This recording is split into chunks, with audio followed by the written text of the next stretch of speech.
away something at Groove Gear just that makes fun of this little shirt right here. So let me see if I'm on camera. The first person that can type in the chat what this shirt represents will win a $100 gift certificate for the Groove Gear store. So 5 more seconds here.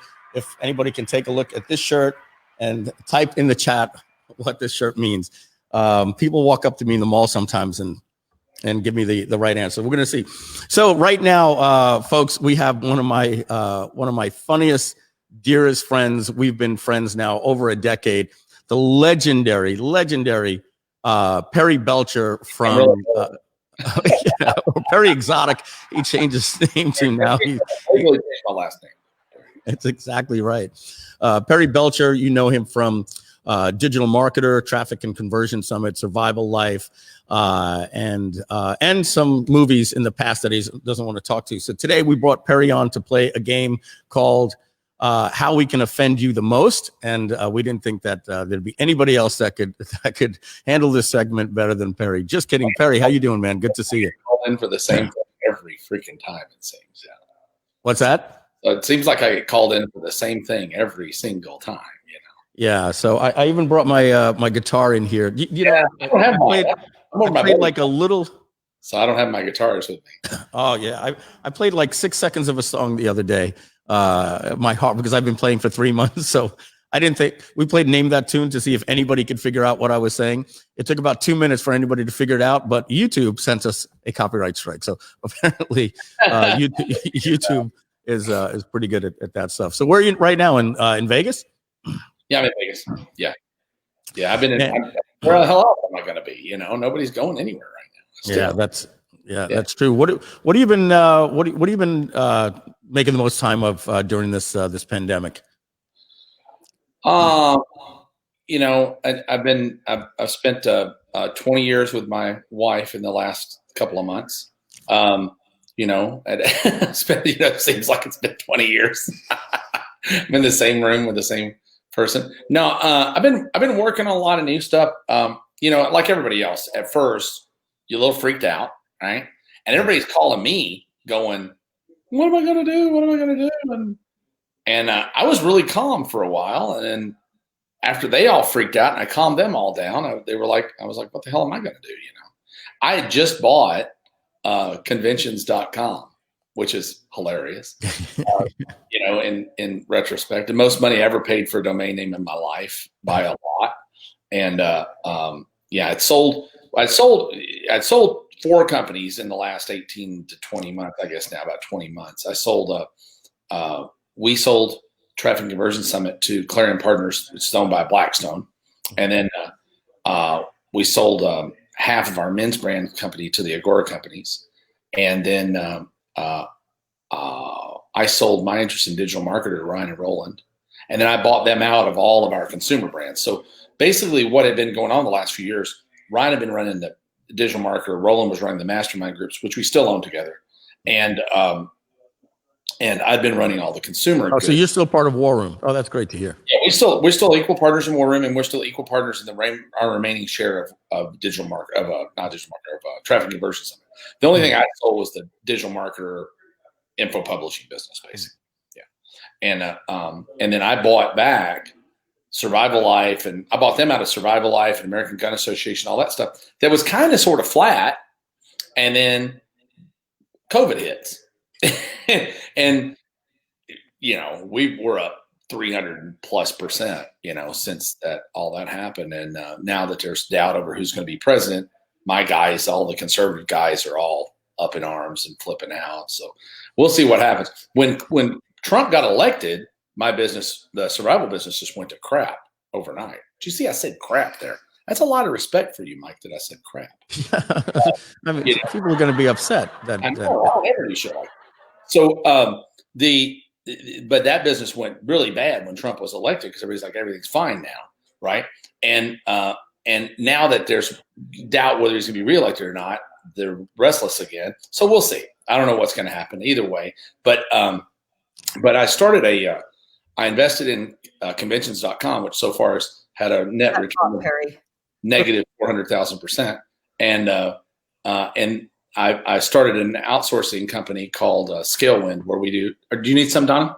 Yeah, I just want to finish up the giveaway, close that open loop. Close that loop. Past the screen, and we can't. Yeah. People are waiting. So Carolee Petrowski is the first one to say the correct answer. Aren't you glad I didn't say banana? Yeah, it was a knock joke. Send an email to prizes@groovedigital.com. But I also want to give another $50 gift certificate out to, where to go?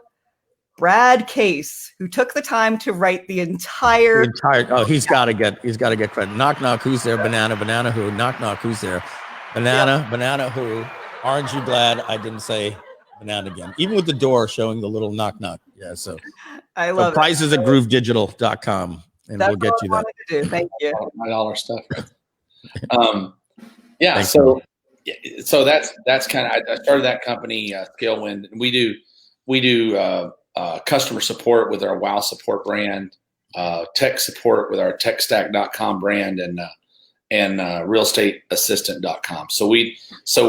I've had people in the Philippines for 100 years, as you know, and I'm married to a Filipino, so I married the family. That's the way that goes. So we got a lot of people over there, and then I'm starting to do some Amazon stuff. We're doing a lot of manufacturing.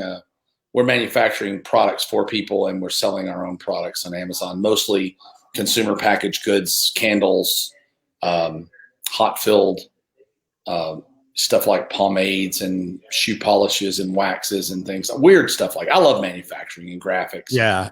Remember last time we were talking about a year ago, maybe more at this point, you were talking about, you had a t-shirt printing factory in Mexico. You still in that business? Yeah. We print about 40,000. We sell about 40,000 t-shirts a month. Actually give them away about 40,000 t-shirts a month for our American Gun Association business and our Survival Family Protection Association business as a premium. When you join, you get a shirt, a hat, a mug. So we have laser things, that laser mugs, and we do all that stuff. So since I was doing that for myself, we started last year offering that to other people, and now manufacturing is a pretty big piece of what we do. Actually, it's a bigger piece than I thought it would be. Wow. Yeah. We're obviously with GrooveCart, we had to learn all about the fulfillment and print on demand and integration and things like that. It's a very, very interesting business. Well, not very many carts can do that well, especially in our space. Yeah. And so we recently took GrooveCart for free. We spent the last year completely retooling it and refactoring it so it actually looks like the user interface for GrooveFunnels. And we built Groove Pages for GrooveCart. So now you can actually design, pages like literally with the world's best page builder. And then we went and we did one better. We made GrooveCart free. So that was announced on Tuesday when we went live, and it's now GrooveCart is basically free, the same way we did our other products, and people could use it. And they paid just 4.95% to process. And if they want to remove that 2% fee, 4.85. If they want to remove that 2% fee, they just upgrade and become a pro member. And so we're getting excited to get back into the e-commerce world again. So Perry, I wanted to ask you, like, you're still part of traffic and conversion. You and Ryan still said your partners and have a stake in that. Yeah. I was devastated personally when and I had my interest was like this. Traffic and Conversion Summit. We were going to have a booth. We were going to do the TNC after party, and we were there to help us launch our Groove brand. And woe is me, the violin, the whole world had problems. Broadway, the movie industry, the airlines. I mean, that must have been devastating for you guys. Talk us what that was like when you literally were seeing an act of God come in with just completely indiscriminate. And something that you could never imagine, that like 7,000 people, you're going to have to go out and say, sorry, it's over. What was that like? Yeah, it super sucked. It would have sucked more had we not sold most of that company to Blackstone the year before, because there was a multi-million-dollar loss taken just on the hotels and all that. But for the people, it really was the loss to the people that we're the most concerned about. We've done everything humanly possible to stay connected to everyone virtually.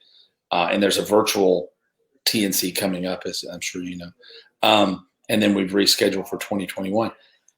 There was only so much we could do about it. We kept hopefully thinking that, as we pushed out further and further, that it would work out. And I think being a state of California didn't help us, right?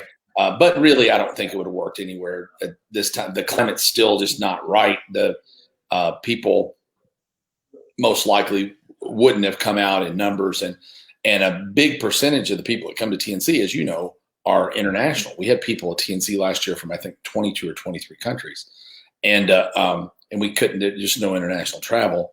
Yeah, it's devastating because so many people. Our business, being kind of leaders in the space, right? That event afforded us that leadership. I think above all things that events do, they give you amazing positioning in the industry, right? And they gave us great positioning, and we had kind of built a place for, we were the land of misfit toys, because all of us in this industry, there's something a little weird about all of us, right? Certainly. And so when we get together, it's weirdness ensues, and it's awesome. And you go into someplace else and you look at you like you got three heads. You come to TNC, and now all of a sudden you're at the Monster Mash, and it's cool.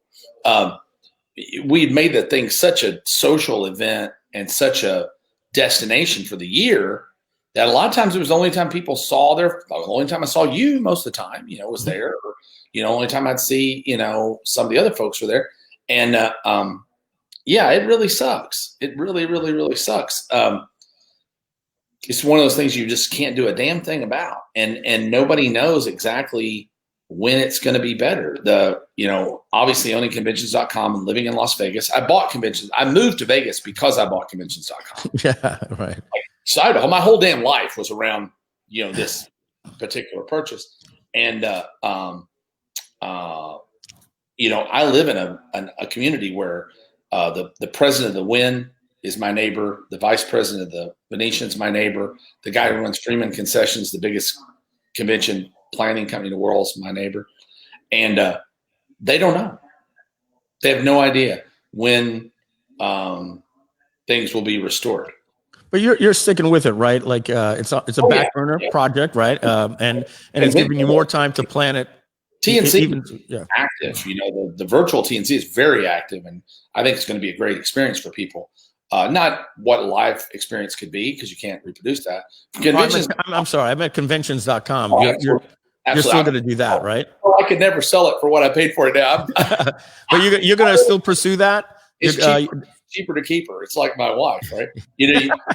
There's a point that you get at where there's no freaking, there's no point in return. What are you going to do? You just pay the hickey and move on. You've already invested so much. Yeah, no, we're actively behind the scenes working on the property and good content.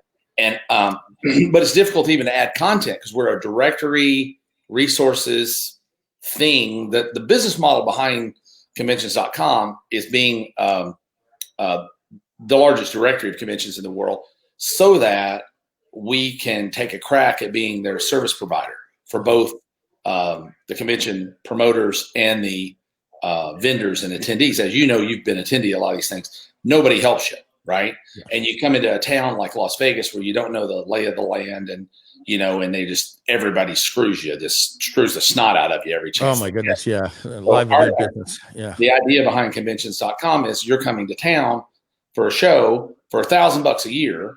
No matter how many times you come to Vegas, we're going to be your boots on the ground, and we'll arrange everything for you for $1,000 a year. And we take a little commission back, totally transparently, from the service providers that provide for you.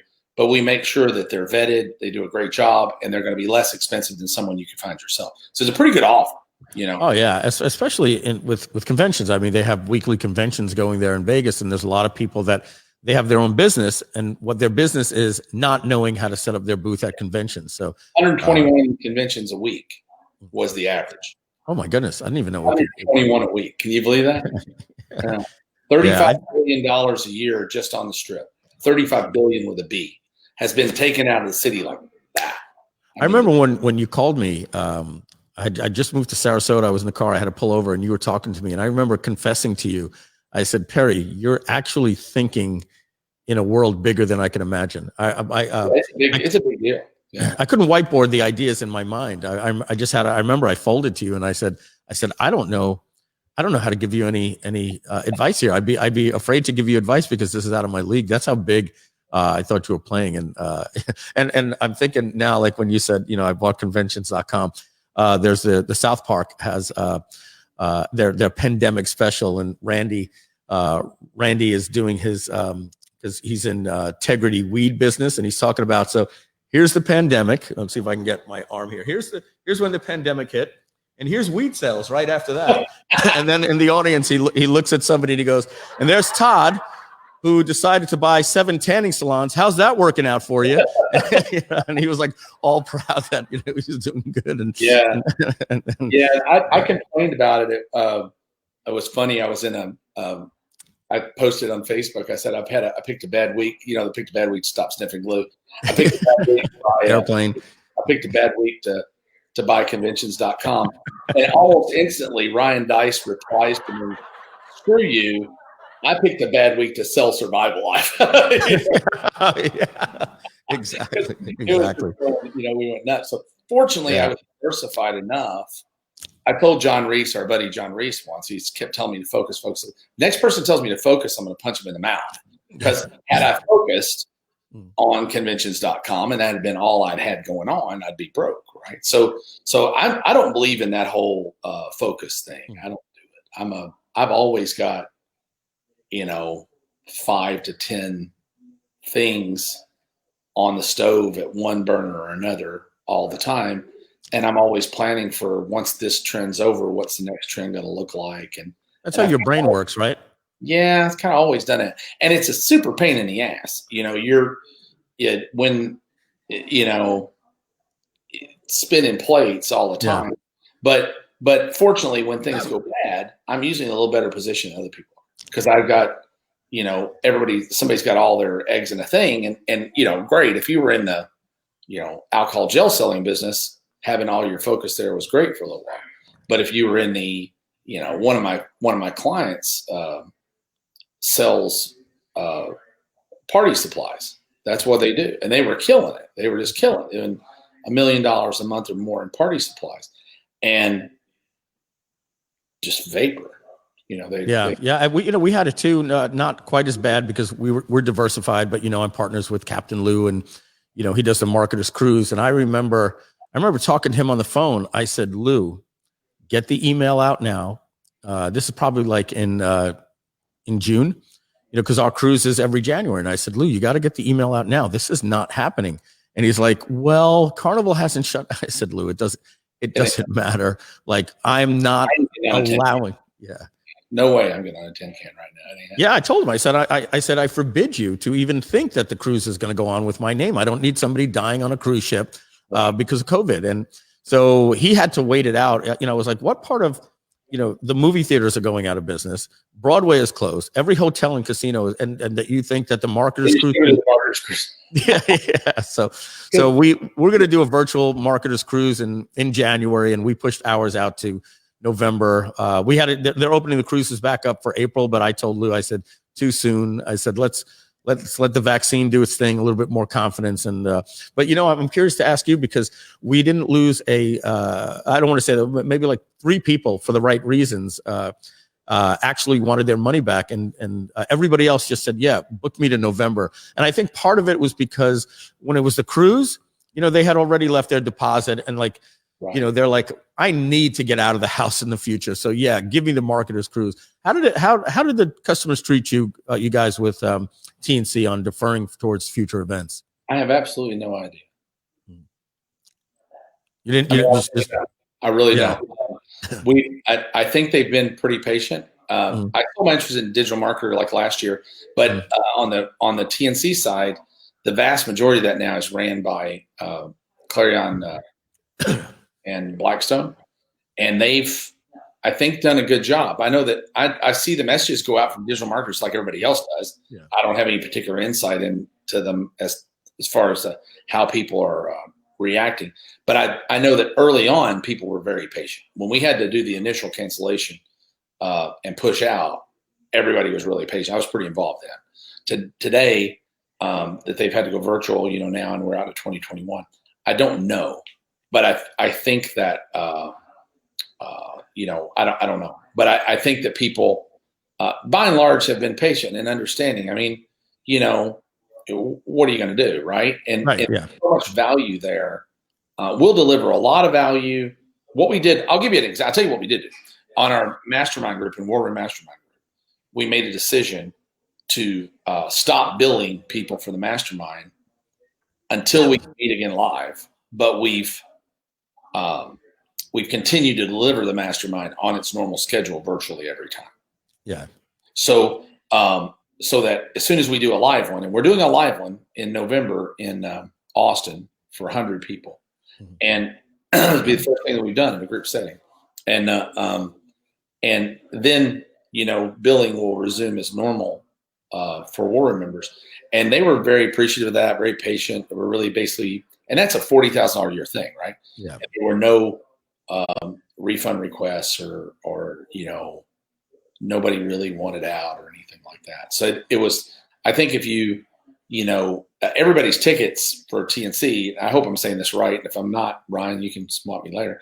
I think whatever people have bought, they're good for the credit of the next event, no doubt. Plus they're going to get the virtual experience for free, right? So it's kind of, we're trying to make it as palatable as possible. And people, unlike a lot of other events, people do go to TNC for the sessions, a lot for the sessions. It's a lot of really good content. If you look at, I won't name other events, but there are other events out there that are really good events, but they're very much social events and almost no content, and ours was always really heavy on the content, but not very good on the social.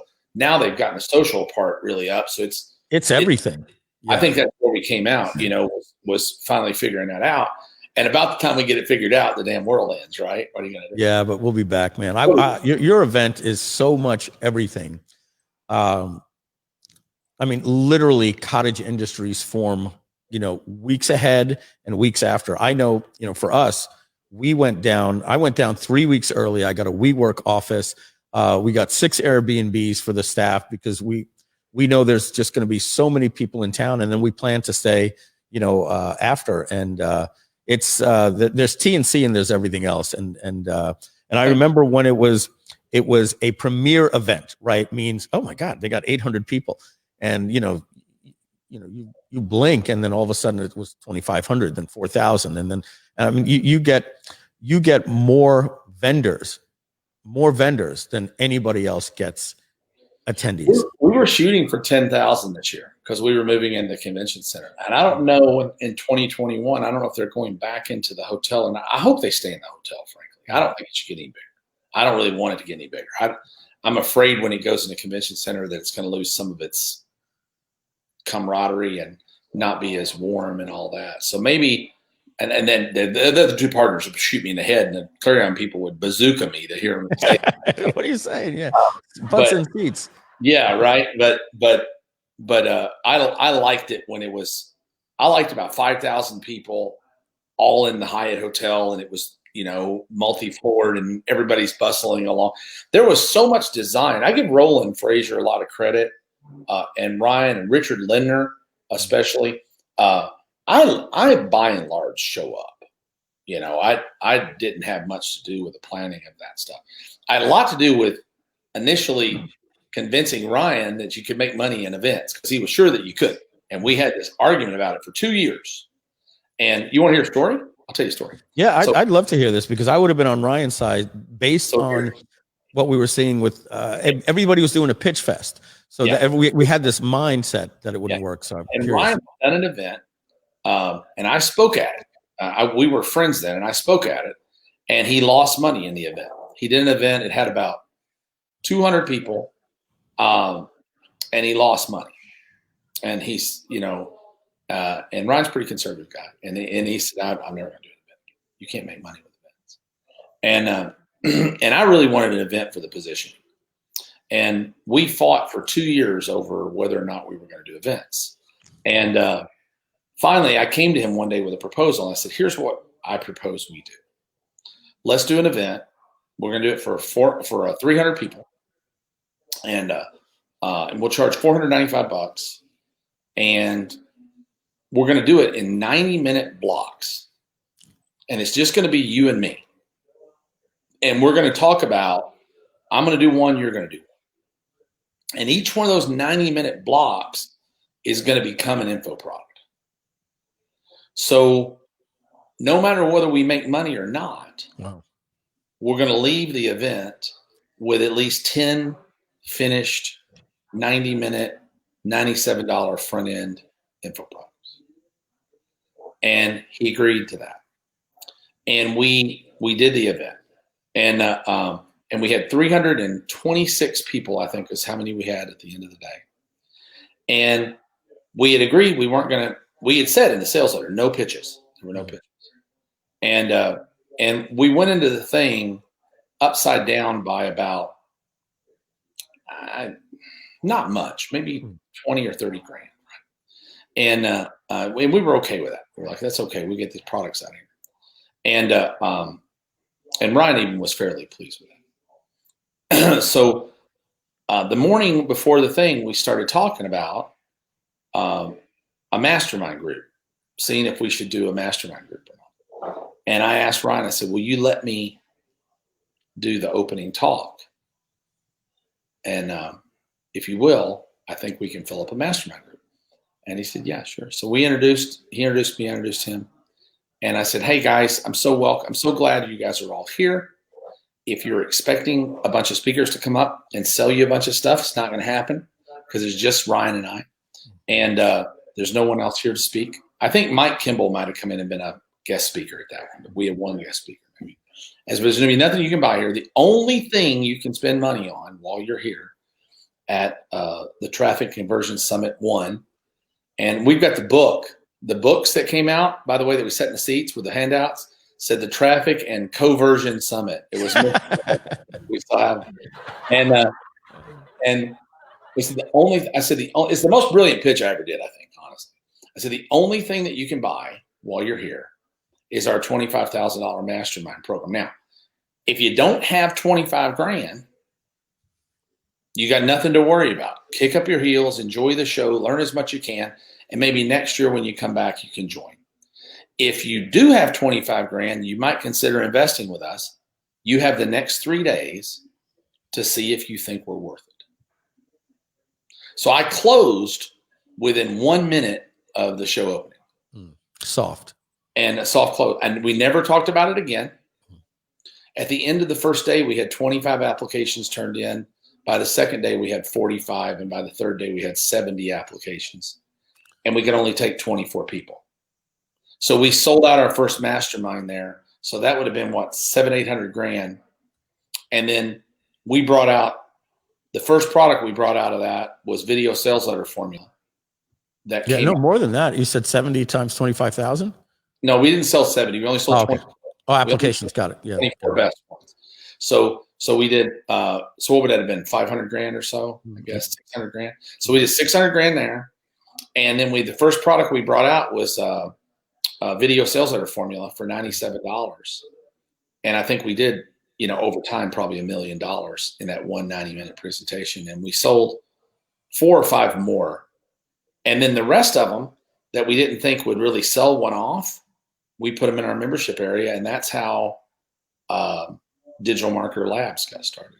Yeah, DM Labs. So the first 2 years, that's the way we did it. And it worked so well that we never did it that way ever again.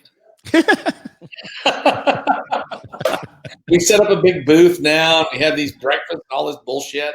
And it worked. So it was the easiest thing in the freaking world, man. Yeah, I hope everybody's taking notes. Yeah.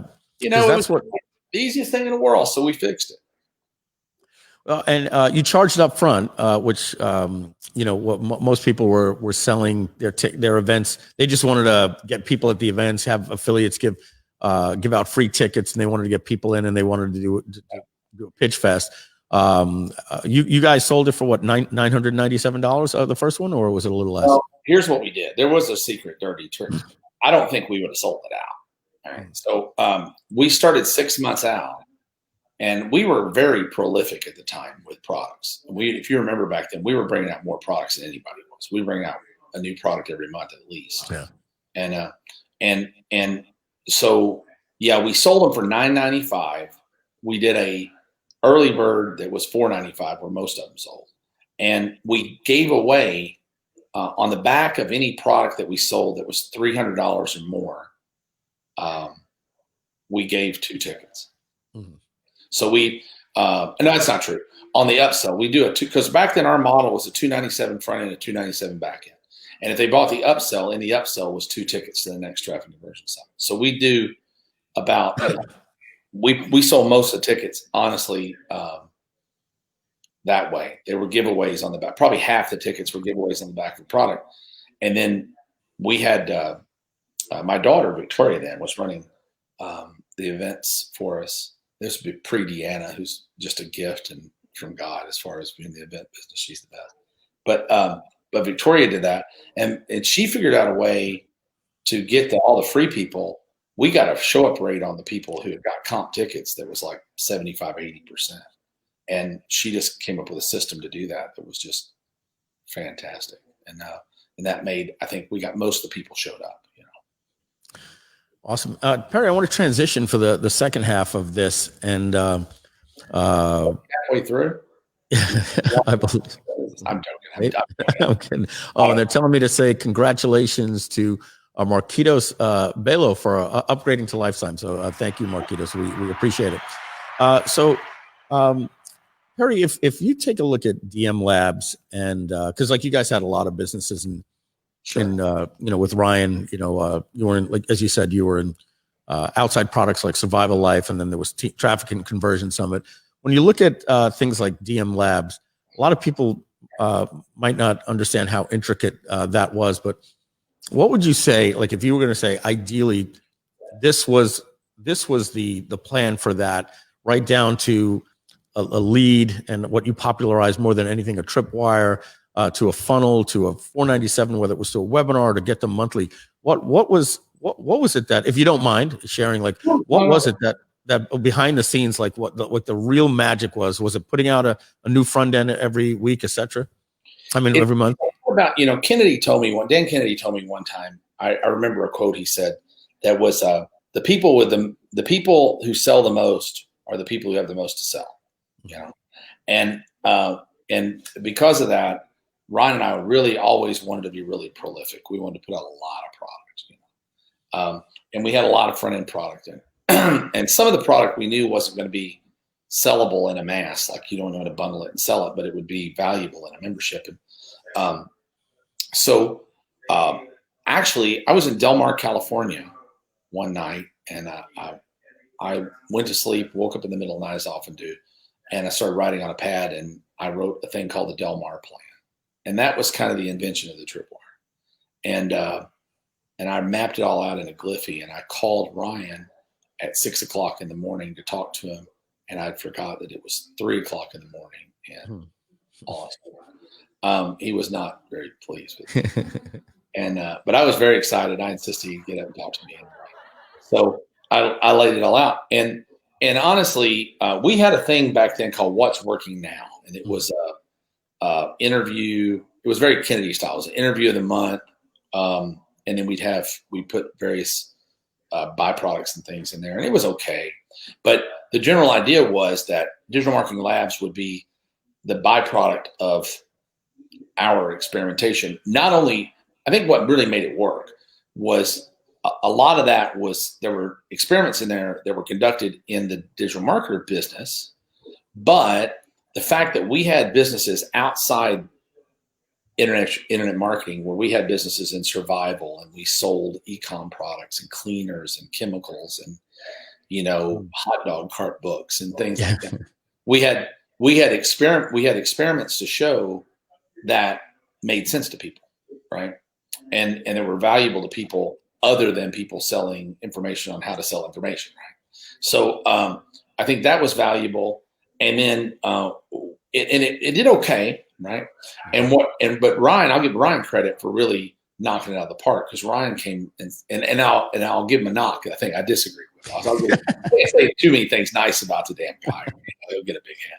So, but he really insisted that we switch to certifications, because we were getting pirated like mad, right? Everything we bring out, we got so funny about it that we knew how they were getting into our buckets in our Amazon S3.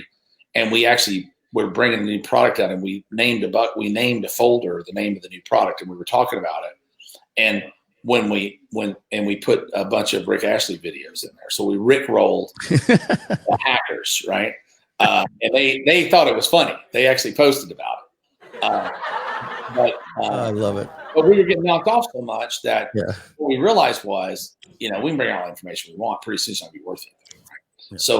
So we started the certification programs and we basically gave away the training. You signed up to be certified in this thing. The training was free. So people stopped knocking off the training, because it didn't do them any good because they couldn't get the certification anyway, which is what they really wanted. And I remember Ryan saying, he had a Napoleon quote that, "I've learned the greatest thing, that men will fight and men will die for a piece of colored ribbon." Yeah. And it's absolutely true. Is that a Winston Churchill quote or something like that? That was a Napoleon quote. Napoleon Hill. And Napoleon Bonaparte. Napoleon Hill, I said. Bonaparte, yeah, of course. Napoleon Hill. The great French general, Napoleon Hill. It's from the high up top the Yosemites. Anyway, and he started that program, and that changed everything for us, right? In that lab program, and that lab program really took off after that because the certification was a big deal.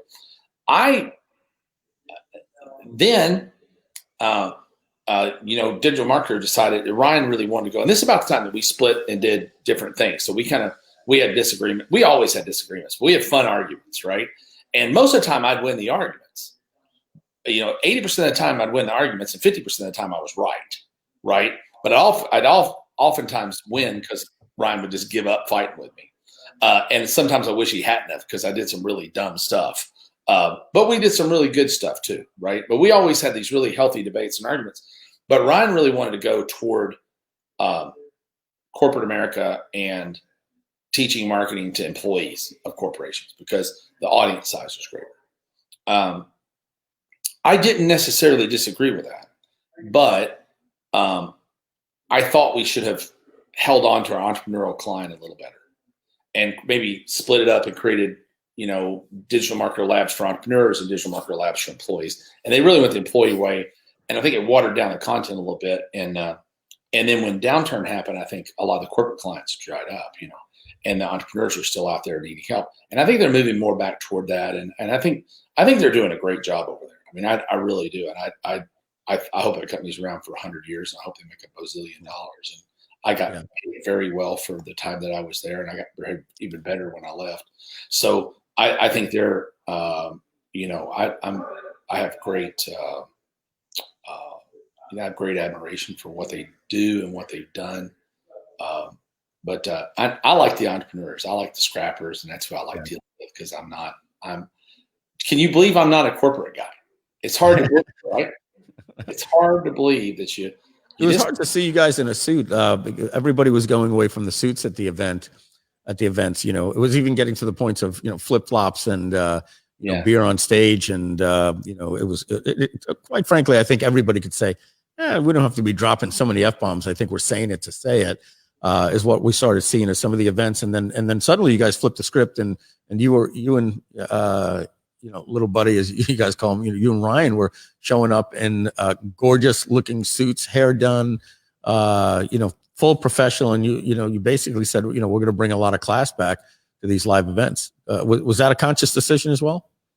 I don't think so. I think somebody did it, and then I think I did it maybe first actually. And then, and Ryan still does jeans and a blazer and a nice open shirt. Richard's a dandy. So Richard likes dressing up with his little pocket squares and such. And he and I got into that pretty heavy. And Roland is his fashionable self. So, I don't know that was planned. That probably really wasn't planned. But I think there's a certain, level of respect that shows to the audience. And I've certainly dropped my share of F-bombs, and I've certainly said things that I really kind of, in a lot of cases, wish I hadn't said. But it's live. That's what happens when you're live. And you're either going to learn, you're going to hate me right now, or you're going to hate me in the future. You might as well hate me now. Otherwise, it cost me a house and a car. That's the way it works. The chat is absolutely blown up, Perry. They're absolutely loving you. And my mistake there. I said halfway through the first hour. Hopefully we can still get you for the full 2 hours. Is that okay with you? We've got another hour. As long as you want, I don't care. All right, cool. Yeah, go get a beer or whatever. We're gonna have some fun. You just gave me shit for drinking beer on stage, and you tell me to go get a beer. That's right. So make it a tequila then. You put me in a box now that I can't. I'm gonna have to drink water and pretend like I like it. I know it's in there though.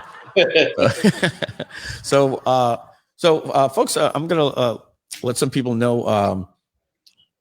There's get in there a little bit more, Michelle. Hi, Perry. Hey. Michelle photobombing there.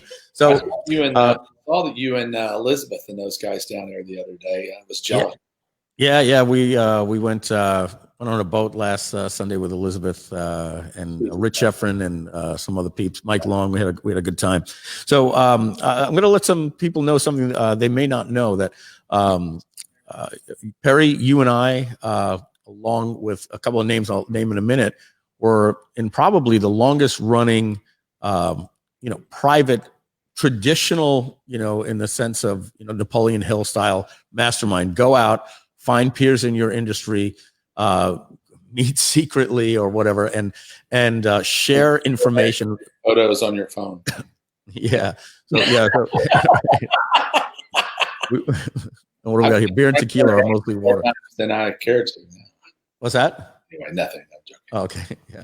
But yeah, we were part of a mastermind known as the Syndicate, as some people referred to it as the Evil Syndicate. I think they thought more that we coordinated much more than we actually did. We had some rules. Unfortunately, when you look back at it was all guys. There was no girls in it, but it was a very immature boys club. We had one of these rules, like, the first rule of the syndicate is you don't talk about the syndicate. And then let's put it this way. There had to be one Rickroll every single month inside the emails that we sent to the members, but they weren't Rickrolls. They were something that only guys would do to guys. When you're like, oh my God, I found the best new software to get you traffic, click here. And then, guys men would want to look at penis that much. I mean, yeah, exactly. You would never think that men would want to look at so much penis. But so those are the only two rules. But other than that, the people that we had in there, you, myself, the late great Andy Jenkins, Jeff Walker, Ryan Dice, Brendan Bouchard, Jeff Johnson, Ed Dell, and I'm forgetting Jeff Walker, Jeff Johnson, no, John Reese wasn't in it. Jeff, but yeah, Perry Belcher, Frank Kern. Yes, those are some of the names in there. Yeah. Incredible names, and there's probably like 3 or 4 more that are escaping my mind. We're still in the business. I mean, still kicking, still doing well. Kevin Pagan. Most of the guys are still in the business and still doing really well. I think that speaks a lot to those kinds of groups, actually. Yeah, and I would say we probably went from, it started at Evan Pagan's Get Altitude trial event, which I think was probably something like 2009, and we had to be active until at least 2015. So we went for about a good 6 years, and that was the first thing. We basically did it in an email inbox that we would email, and the information that we shared, and the getting on phone calls and mortem of all their launches and talking about what went right, what went wrong, and just helping each other along. It was normally 90% just bullshit, and then 10% really good stuff. And the get-togethers were kind of fun. We learned a lot in the get-togethers and things. Yeah, what happened was first of all, one of the unintended incredible benefits of it was, hey guys, I'm thinking of launching something November 7th. Oh, I'm doing my launch November 7th. All right, then I'm going to go November 18th. Can't do November 18th. So we were just coordinating so that we weren't competing with each other, but not necessarily so that we would get affiliate support. But what would happen by doing that, we always knew who was launching. We were helping people back in the days when, it was the launches and things like that. And we were the first to be out there paying for media, and we were sharing each other's lists. We were edifying people as this is a great product because we were putting out good products. And you basically have Frank Kern, Brendan Bouchard, Jeff Walker, Mike Filsaime, Andy Jenkins, out there saying, Ryan and Perry have this product that's great. And then from there, it flips over to me and to everybody else. And you want to stay out of the lane anyway, even if you certainly didn't want to be going out in the market when Mike's launching something or Andy's launching something or Frank's launching something, because they're going to suck the oxygen out of the market. So it didn't make any sense. So yeah, it was a good thing. Yeah. And I remember like what would happen is, we didn't have anything formal. Like we didn't meet on Thursday nights for calls or something. Somebody would just post something like, hey guys, this is what I just did in my last launch. And we would literally write these case study documents for your eyes only type of stuff. And the next thing you know, 2 minutes later, your phone's ringing. Dude, can you tell me a little bit more about that? And like we were sharing, and I really think not by design, I think by our actions, because we were sharing this information. We were rising at such a high level that the industry was rising behind us. Like I feel like we did a lot of good for the industry. And not to toot our own horns or anything, but I know the stuff that came out of those conversations. And I'd never want to be back in a room and being the person like Frank Kern came up with that. Perry Belcher popularized that, but literally like moving the free line came from inside those conversations.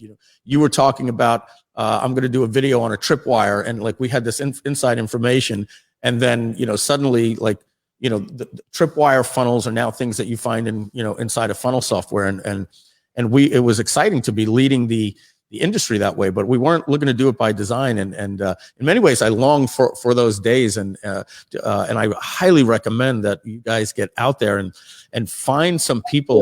The new group forming like that. These young guys there's some smart folks out there. Right? Oh my goodness. A lot more energy than my old ass has.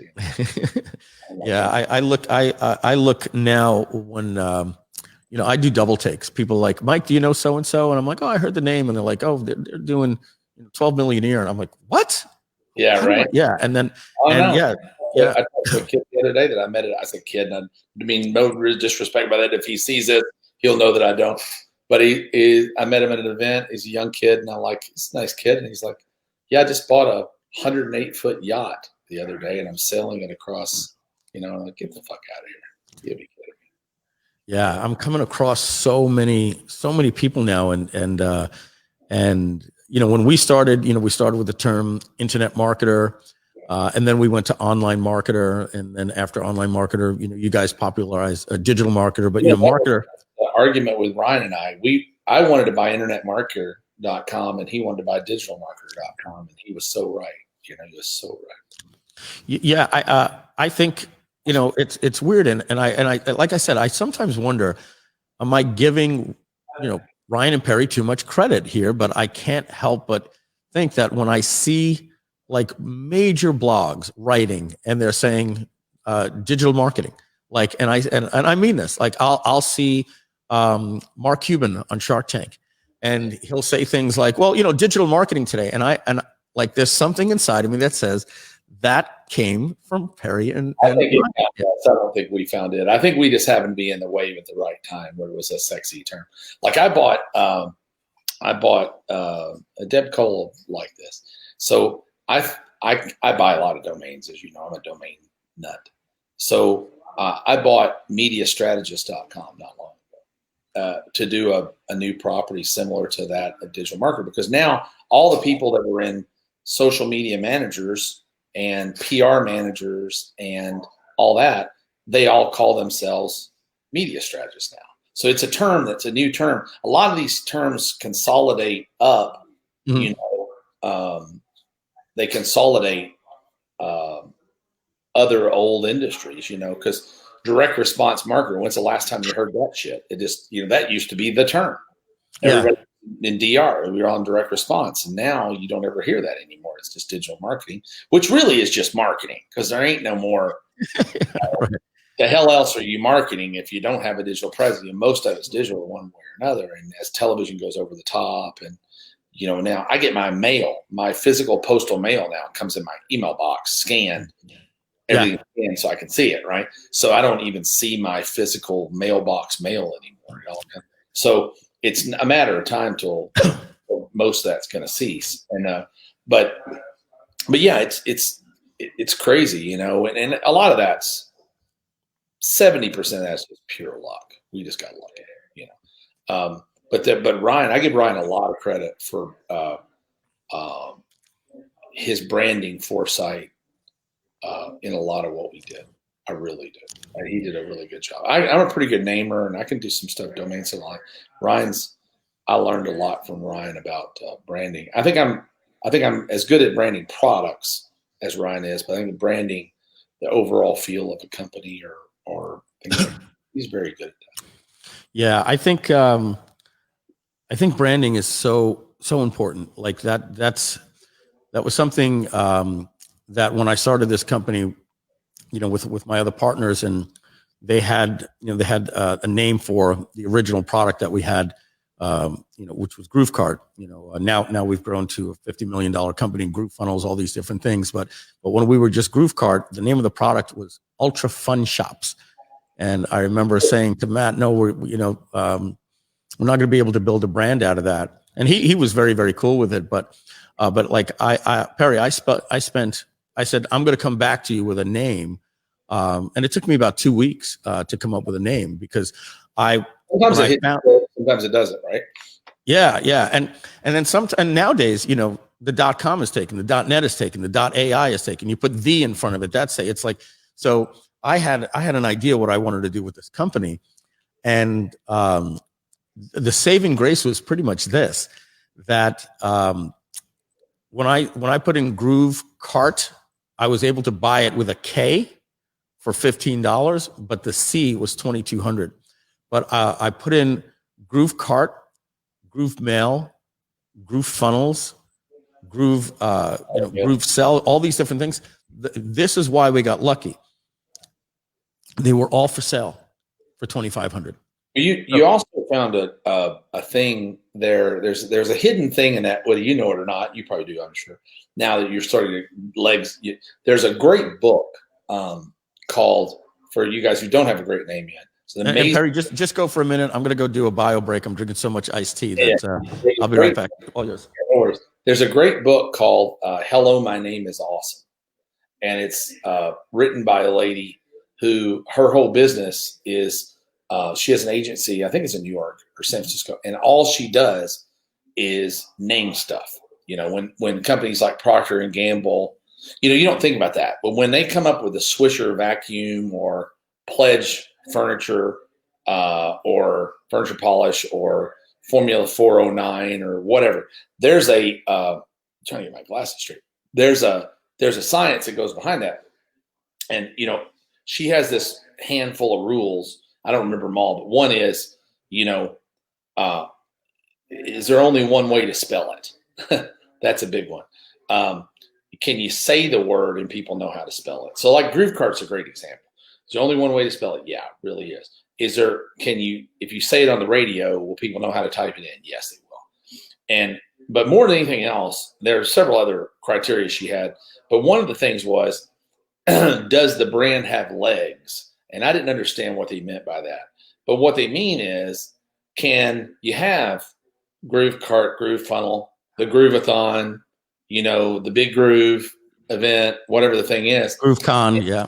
GrooveCon, can you, does the brand have legs? That's a giant piece to the branding puzzle. Does the brand have legs? And there are certain companies that have done an extraordinary job at that. One of her companies is called the Church of Cupcakes, and it's a cupcake company, obviously, but they have all the everything they do. They do these little food carts, not what do they call food trailers, food trucks, and all their little food trucks look like little churches, and it's the Church of Cupcakes, and you can get the different brands of the cupcakes, or the confessional, and the dirty sin is like the chocolatey, whatever. So they got, so everything is everything about it is themed into the name, so the brand has legs. So you got to have a dance competition when you do live events. I mean, come on. Karaoke for us. Yeah. So, but anyway, but yeah, yeah, I buy a lot of domains. And when I buy them and I sell them, I could live on domain sales, if I had more time. I want to do. I've got pretty good at that. I got really good at buying them. Really good at buying them. I'm okay at selling them, but they kind of sell themselves if you buy good ones. Yeah, I have a lot of domains that I think everybody on this stream can relate to it. It's the email comes in, your domain is expiring. It's from 2009. It was an idea that you have, and it's like, what do I need this for? I'm not going to do it. And as you're like going to just like close the page, you're like, I don't want anybody else to have it. For $15, I'll deal with it again next year. I'll tell you about that story. So I own sewing.com, convention. Sewing.com. SEW, wow. Sewing.com, convention. These all have sites out. Makeuptutorials.com, homesteading.com, DIYprojects.com, which by the way is my biggest, naildesigns.com. Enormous wow. And all these domains, and guncarrier.com and all that. And we use most of them. And I've got hundreds more that I don't use. I own about 3,800 domains right now. But so years ago, Richard Leonard had just started working with me then. He just started. And it's called drunk domaining. You should never drunk domain. So I came in one morning, happy as hell, being all cool. And I sent him a message over and I said, look what I bought last night. We're going to do something funny as hell on this. And I sent him the thing. And I said that I couldn't believe this was available. And he said, what are you going to do with it? I said, man, what couldn't you do with it? It's the greatest domain ever. We're going to do a funny podcast, a comedy show, anything we want on there. And he says, I don't get it. And I said, read it. And he said, what are you going to do with shit for Brian's? And I was convinced I bought shitforbrains.com at 2 a.m. I was drunk and I bought shit for Brian's. Shit for Brian's. I think I still have it. This is a lesson to me to not be a fucking idiot. Yeah. Well, I'm a typo king, so I've learned not to get excited when a domain is available. I used to celebrate like, oh my God, I can't. Yeah, but then I've got it. I just bought grove.com. Yeah. I got it instead of groove. Yeah. But, I'm going to start partnering up with people on some of my things because they're just, I'll just never be able to get them. I own stuff like bigchance.com, which I think could be a great game show or some sort of a challenge show. Or there's all kinds of weird stuff like that I bought over time. It's just, it's great. That I paid some of that stuff. I think Ryan and I paid $25,000 for Gadget Garage because we were going to build this chain of technology repair centers that, one day when we were driving and decided we were going to do that. Yeah, I get ideas like literally like I made the world's best bacon today. We have about 15 people here, and I made some like really good eggs for everybody. And Deb's giving me the thumbs up. So basically, I took like this bacon and I just put it in brown sugar and a little cayenne pepper, and I made like 2 pounds of bacon, and it came out. And everybody's like, "Oh my God, this is the best bacon ever!" And I said, "Yeah, it's bacon candy."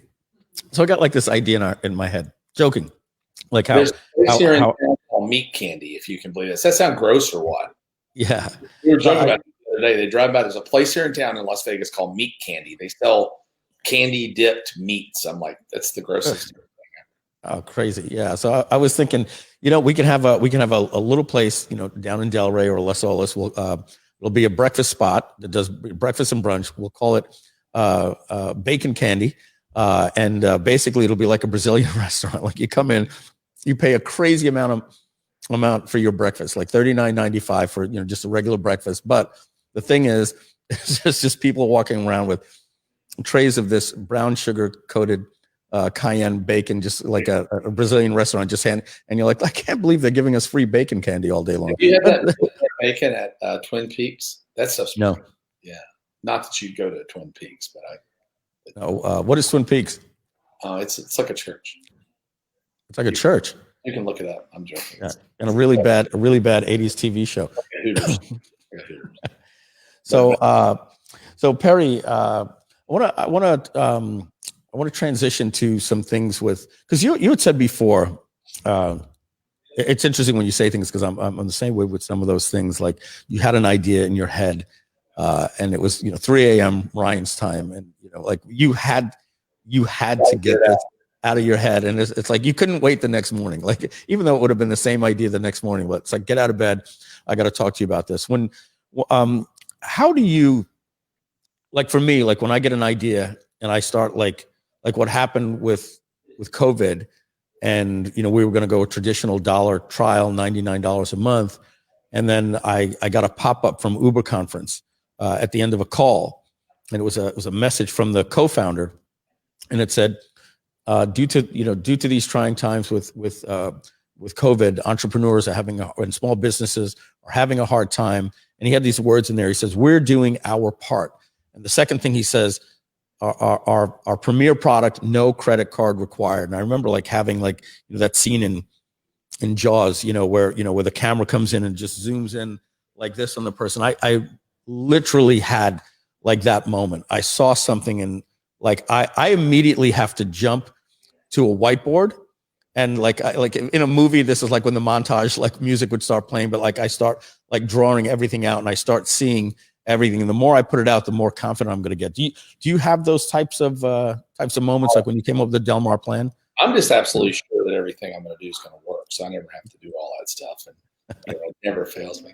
No, I do. I'm my worst critic in that stuff.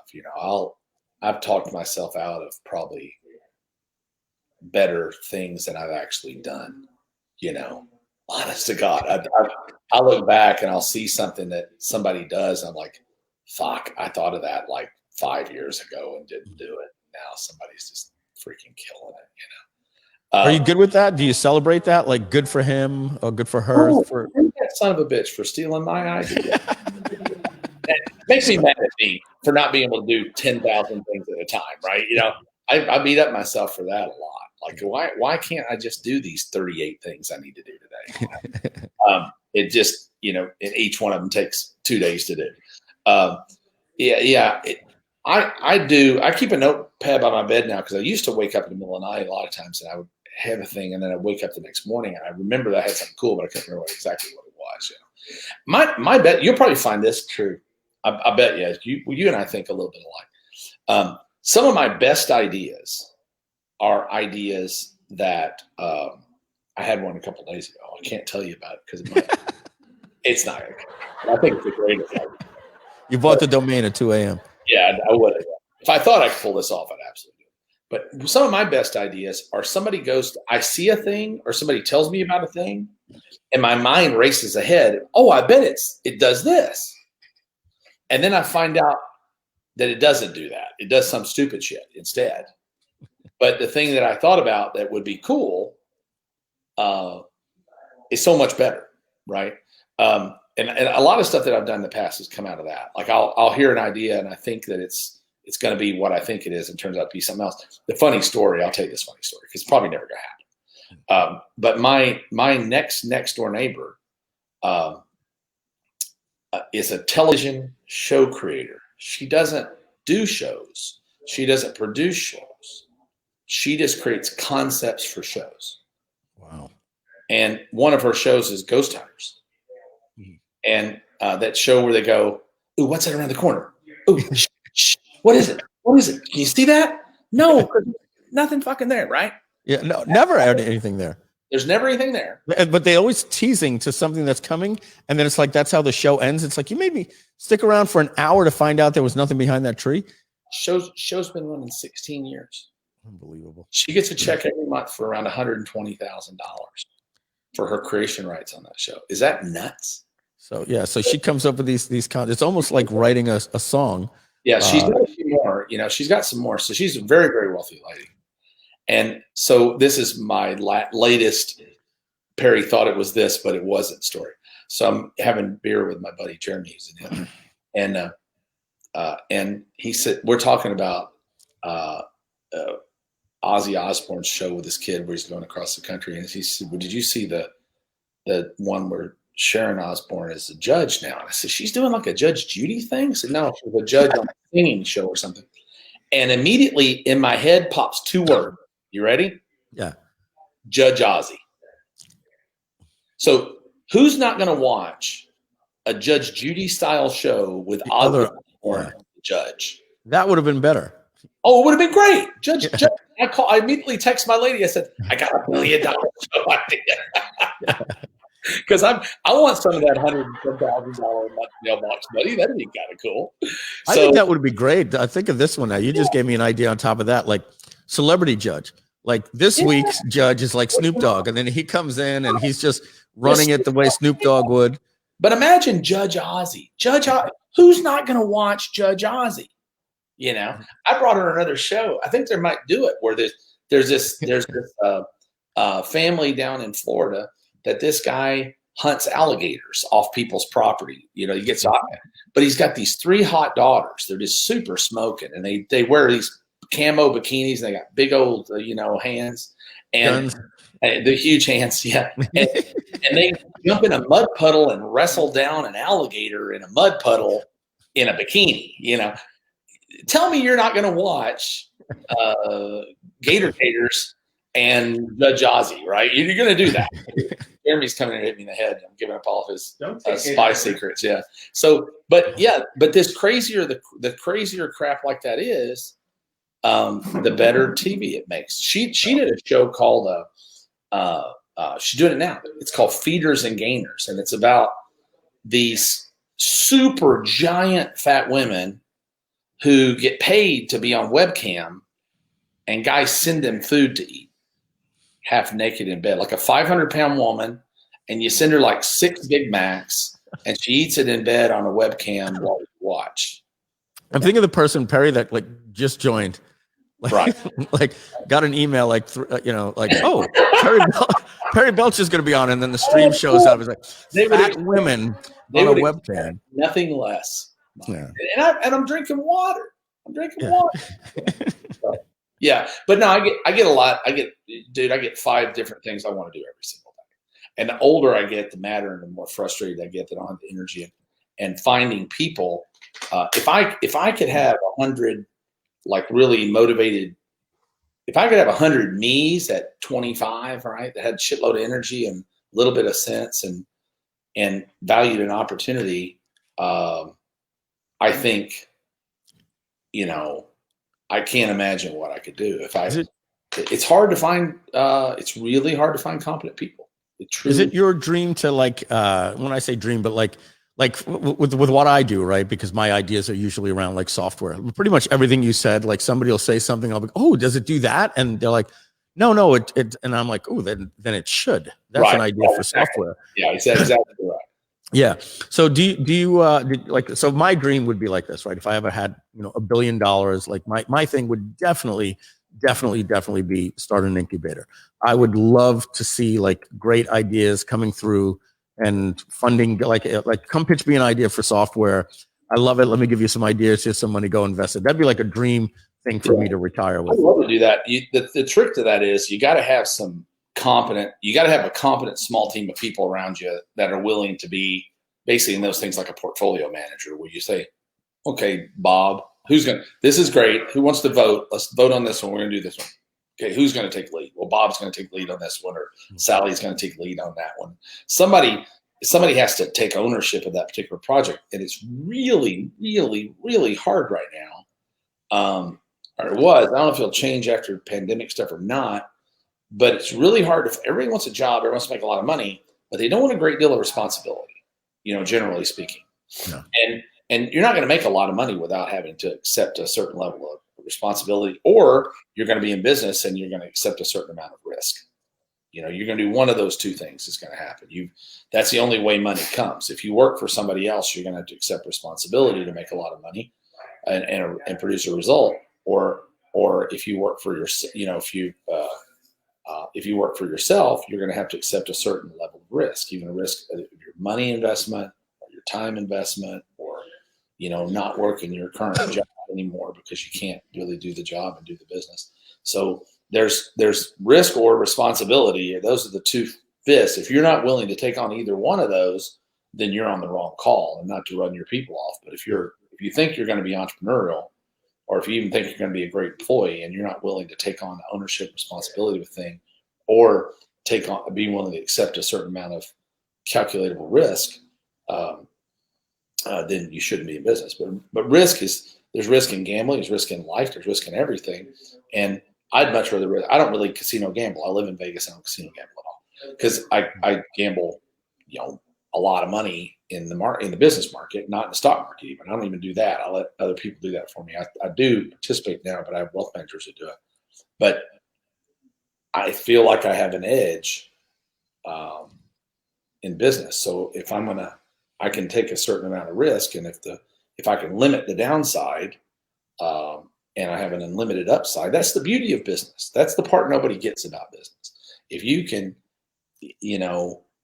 a business can work out and serve you and provide income and a living for you for generations, right? And if you make sure that you limit an acceptable amount of risk, right, on the amount of time you're willing to put into this thing, and the amount of energy or the amount of money, but cut the dogs, man, cut the losers. I think if a lesson recently has popped in my head, and you may have the same one, Mike. Anything I've ever done in life that's been really, really, really hard hasn't really been worth it. If when Ryan and I got together and started Digital Marketer, we made $900,000 in our first 90 days or something. It was crazy, The things that have really taken off out of the chute are the ones that have really paid off long term for me, because for whatever reason we hit a vein.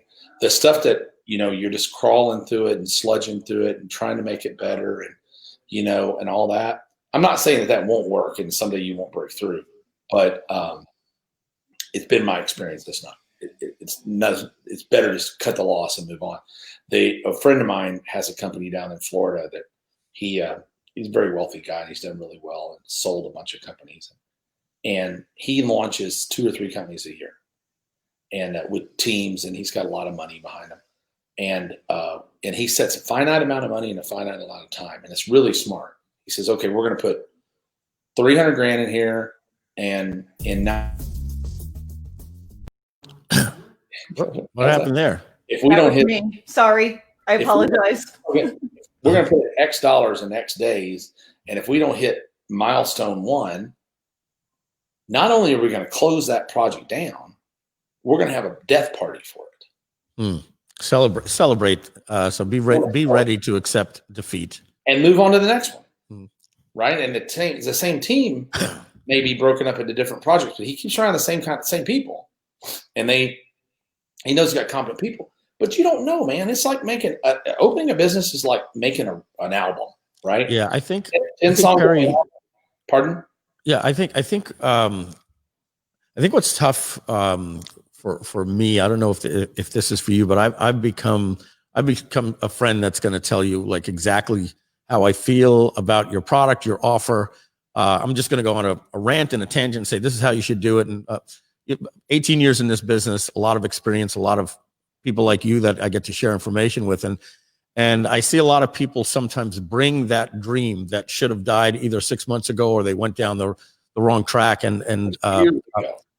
yeah, I feel I'm doing somebody a favor to say with a smile on my face, kill it, bring it in the backyard. It's not going to sell. Nobody wants that. No, but I'm like, and it's from intuition. It's from understanding to the ground, and then ask you for money to invest. Those are my favorite. It's like, hey, you want to invest money in my idea? I've been working on it for 5 years and I haven't made any money, and I've wasted all my money. So now I'm looking for investors. So what you're asking me is, you've wasted all your money. What are you going to change? Well, we're almost there. I'm not going to change anything. We're just going to keep going. I'm like, great. So you've wasted all your money. So now you'd like to waste mine. Is that what you're telling me? Oh, no, that's not what I'm saying at all. Dude, that's exactly what you're saying, right? It's like, I'm good. I've got plenty of bad ideas of my own to waste money on. I'm full. We're going to talk about. I'm going to ask you some questions on what's working now with funnels. But let's take a quick little break to give some. I'm going to ask you to come up with a couple of questions from the last hour. We've been talking about masterminds. We've been talking about obviously funnels that worked with digital marketer, all types of things, folks. It looks like Perry. There, he's right back. So Perry, we're going to give away two $50 gift certificates for our merchandise over at groovegear.com. We have things like these pillows here, and hoodies, sweatshirts, backpacks, hats, all those types of things. So for you. I should be printing all that stuff. What are you doing? What's that? I should be printing all that stuff. What are you I know you should be. I got to talk with you. We're using Printful. So Perry, come up with two questions, and then whoever the first person to write the answer in the chat will get a $50 gift certificate to our Groove Gear store. Something they might have been paying attention in the last hour. You want me to do one? I'll do the first one. I'll do the first one. All right. So Perry and I were in a mastermind. An evil mastermind. What was the name of that mastermind? First person to put that in is going to get a $50 gift certificate to Groove Gear. Let's see what comes up here. And Perry, while we do that, if you can come up with another one. If not, I'll come up with either that or Perry's camera froze and I didn't realize. That would be the greatest judge show ever. It would be the greatest TV judge ever, dude. Chris, what are you doing, dude? Where are you? Hello, where are you, man? There you go. Yeah. All right. Did we get there? It was. It was the first one. C. Yeah. Haney. Yeah. TJ Haney, the syndicate. Syndicate. Now they're popping in. All right. So CJ, send an email to prizes@Groove Digital. Let them know the question and the answer and the time that you want it, and we're going to get you a coupon code to use in our store. We'll respond back to you. Prizes@GrooveDigital.com. Perry, did you have a question? I'm not sure if you said it. I don't have a question. All right. So we'll let me see if I can come up with another one. Okay. Okay. So Perry and Ryan were coming up with the name of their company. Ryan said it should be digitalmarketer.com. What was Perry's idea for the company digitalmarketer.com? First person to put that in there is going to get another $50 gift certificate. And then we're going to go to the top of the hour. We're going to be talking funnels, all the knowledge we can get from Perry as he sips that water out of it. There's two bottles. All right.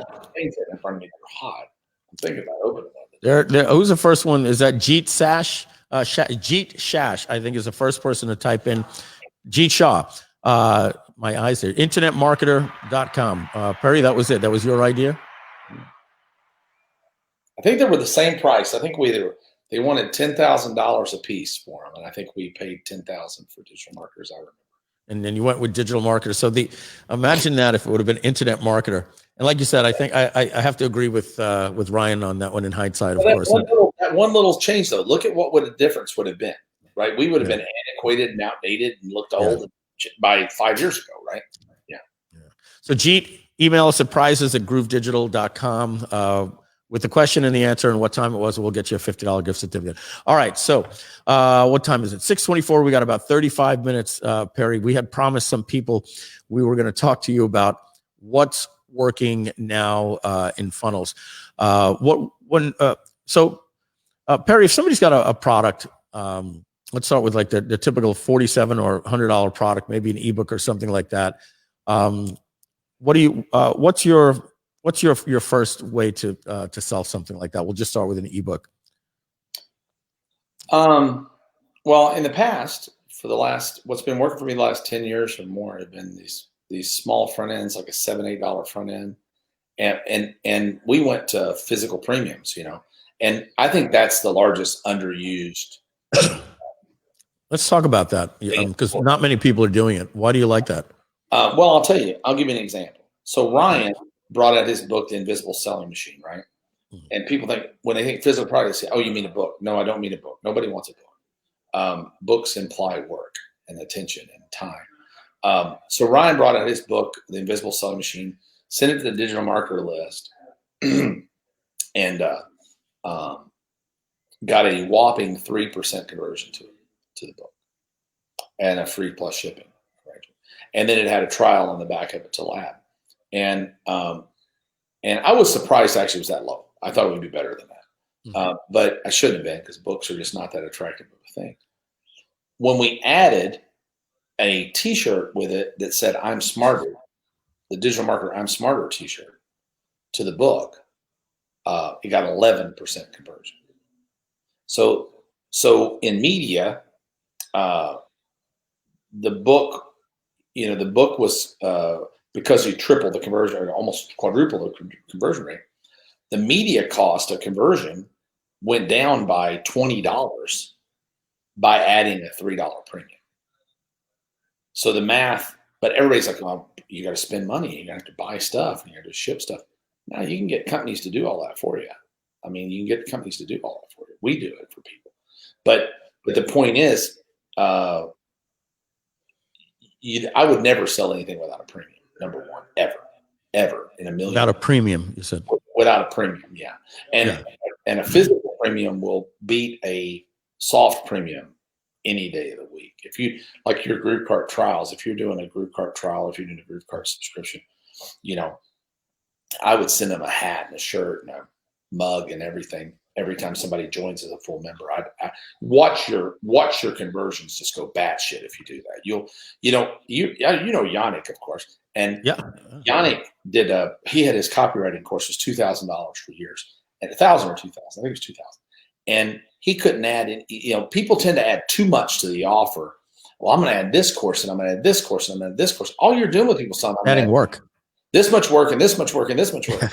He offered a cup that said "Kiss the Copywriter," right?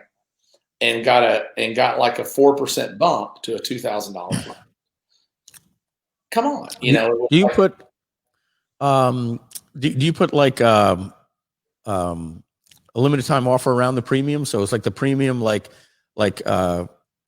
here's when you order now, but for the next, is there any type of scarcity and urgency that's used in that premium? Does that drive the sales, or it's just a premium? I just use a premium, and then we do, and then the other thing people don't do, they don't do the premiums down funnel. So I have a premium at every step. So like, for give you an example, American Gun Association, right? So if you go online and you see join the American Gun Association junior membership today, $6.95 for the year, get a free t-shirt. So they're joining, right, for $6, and they're getting a t-shirt, which covers the cost of shipping the t-shirt. And then the next step is get this mug and this hat and these stickers and all this when you upgrade your membership to an elite membership for $17 a month, right? And if we didn't have the premiums, we'd get around a 5 to 7% upgrade. With the premiums, we get a 25 to 30% upgrade. Wow. Hear that? Right? So, and then the next page is a lifetime membership, and it comes with a leather jacket. So for like $2.99 for lifetime, they get a leather jacket with it. And what does that cost you? About $60. Okay, so there's but the conversions, it's factored into the cost, and the conversions it's all built in here. Yeah. So I would always charge more money and add a premium. You're going to always come out better. You'll never write that down. What Perry just said. Literally, I hate to use that phrase. Dropping bombs. You will want to send me shares of. You gotta add. I want to get raise the price. Add more premiums. I want to get one share of Groove Digital before it got 15 cents before it launches. Yeah, it's the monopoly money we're giving out. Exactly. But no. But it really does. That's the thing. Probably the number one thing I teach people, and very few people do it. Bookkeepers.com. I'm part of Bookkeepers.com with a guy named Ben Robinson's a great company. And now when you join Bookkeepers.com, and I'll give you another tip real quick if you want to hear one more that'll help you out. Yes, absolutely. We're loving it. So am I. Reduce your refund rate by 75%. That you can do it with a premium. That's a simple premium. So the first thing is, we were selling a $3,000 thing on Bookkeepers.com, and And we got like, I think we got a 7% bump in conversion, which doesn't sound like a lot, but when you're doing $3,000 at a tick, it's a lot. By adding a box of all your welcome volume, we show it. If you order today, you're going to get this tumbler, and you're going to get a hat, and you're going to get a journal, and you're going to get all this other stuff. You're going to get a cover for your laptop, or a sticker for your laptop, so people will know when they're in a coffee shop that you're a bookkeeper or whatever. And that one thing alone, 7% pickup on a $3,000 ticket for about $20 total cost. Why do you think that is, Perry? If we're going to hypothesize why, I don't really know why, but I think that, and there's certain things about. I will tell you a couple things. I'll tell you what to make a good premium, what to make a bad premium. Why they work is I think people just like stuff, right? People, and the secret to a good premium is that it does not have to be related at all, right? People think it needs to be related. In fact, it's probably better if it's not related. It simply has to be something that people want.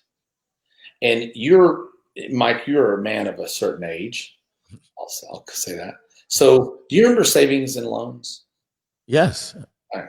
So when savings and loans were around and they were trying to get everybody to take their money out of the bank, put an S&L, what'd you get when you opened a bank account at a savings and loan? Toaster. Right. What's a toaster have to do with a bank account? There you go. You just made that point right there. But everybody wants a new toaster because everybody's toaster is old and funky. The two biggest premiums ever in history is toasters and steak knives. Because nobody has a full set of steak knives. And everybody has a crusty ass, dirty, funky ass toaster. You know what's funny, Perry? And folks, you can have Groove Cart funnels, Groove Cart on your. I can laser engrave because I laser engrave. We can laser engrave, and we do this right now for people.